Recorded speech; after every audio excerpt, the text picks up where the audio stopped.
Hello, everyone, and welcome to another episode of The Powerful Man Show. I'm your host, Doug Holt, with my co-host, Tim, the Powerful Man Matthews. What's going on, brother?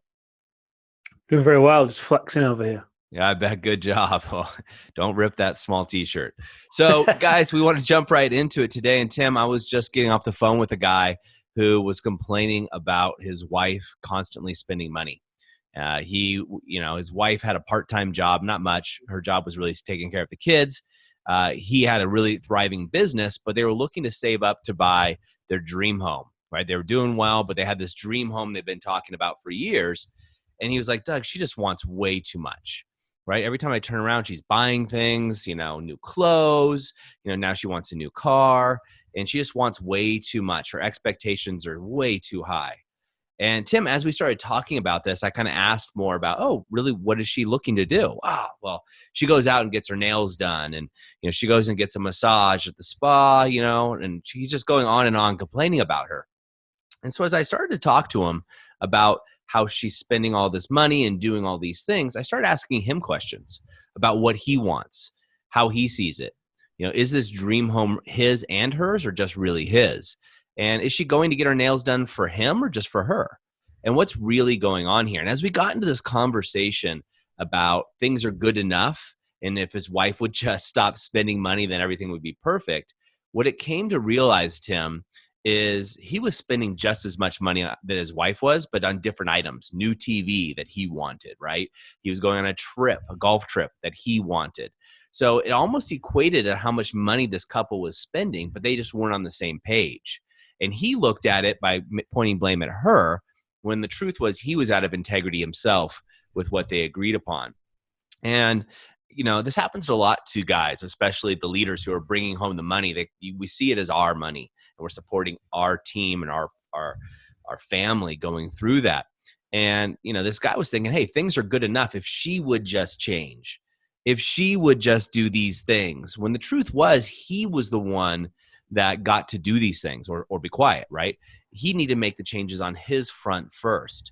And this is a lot like talking to our kids. If you have kids, guys out there know that if you're telling your kids, hey, I don't want you drinking or anything, but meanwhile, you're putting back a 6-pack of beer every night, you're giving a mixed message here to your children and what to do.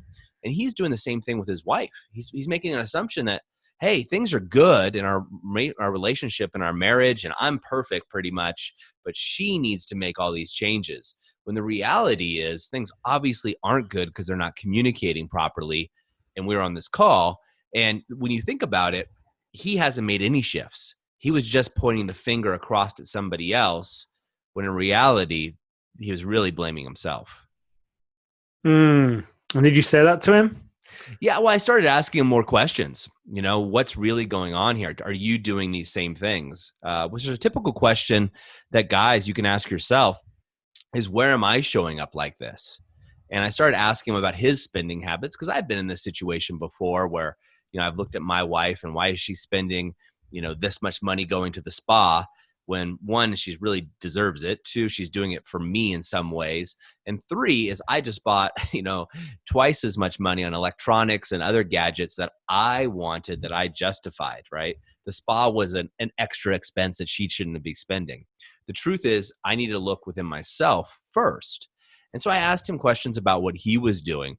And that's when he's like, yeah, actually, the golf trip I did, the TV, and he started adding up this list. And he was like, oh crap, I'm spending a lot of money. I'm just getting mad at her for what I'm doing and my own habits, because he's falling short of his own standards. And as we started to get that conversation more, Tim, something that came up for him anyway, was he started to realize he was blaming his wife. He's blaming his wife for a lot of the shortcomings in their relationship. And what that happened was it caused a lot of bitterness and fighting between them.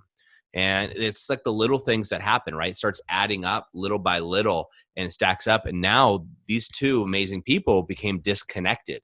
So much so that he was actually looking towards a divorce, looking towards separating, because if he was with the right woman, she would be able to get her stuff together, get her finances. They'd have this dream home. They'd be dancing through the fields, singing songs together, right? Yeah, if only.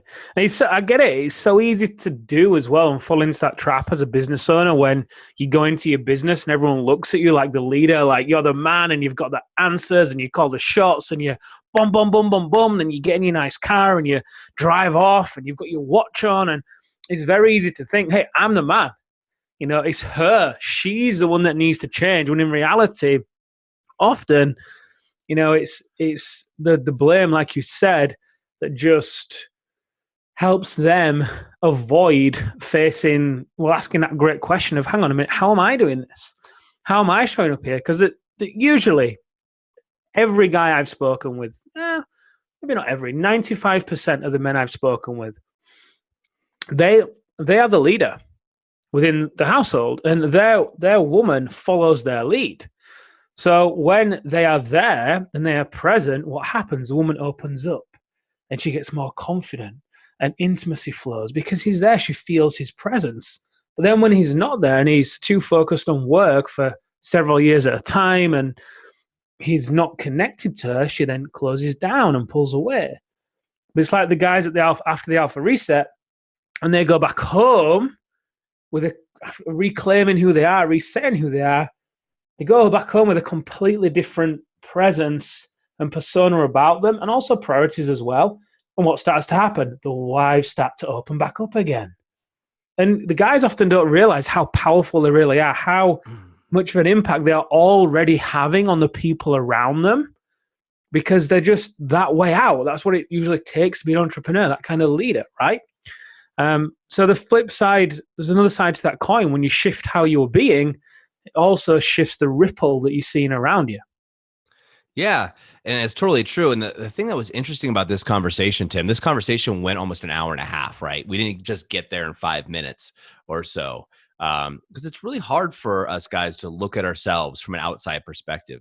You and I, as coaches, we can see it really quickly because we've been doing it for so long. It's kind of the forest from the trees idea. But at the end of the conversation, he asked a question, and I'm going to throw it to you. And he said, crap. He didn't use crap, he used another word.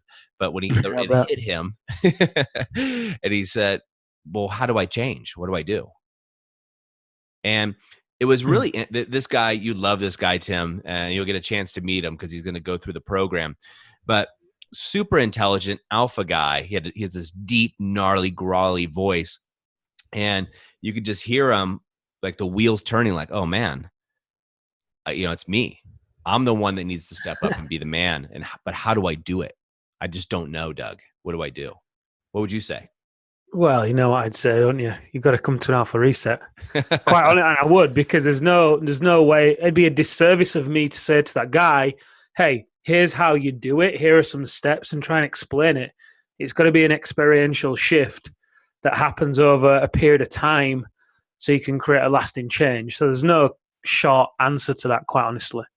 Yeah, and this guy, again, he's an alpha, he was in the military as an officer, competitive athlete. So he got it. And I told him something very similar. I'm like, this is something that no one can tell you about. You have to experience. It's like, being in Rome, right? In the streets of Rome and smelling the smells and things like that versus looking at a guidebook.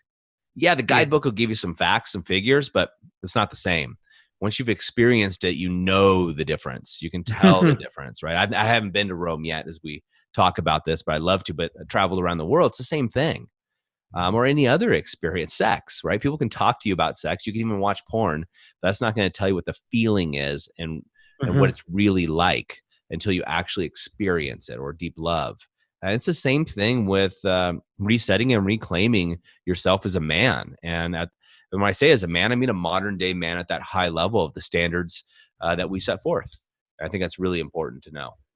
Yeah, I do too. So guys, if you want to find out how to do this, then head over to thealphareset.com and you can have a look there. Maybe it's for you, maybe it's not. I don't know. It's for married businessmen to help them fix their marriage without talking about it. You don't have to spend hours and weeks and months in therapy talking about things to reconnect with your wife. There is another way. And it's a way that enables you to be able to grow your business without sacrificing your health, your happiness, your relationships. So that's thealphareset.com if you want to find out more. Doug, thank you again for the wisdom. sage-like presence. We'll see you on the next one. You're welcome, buddy.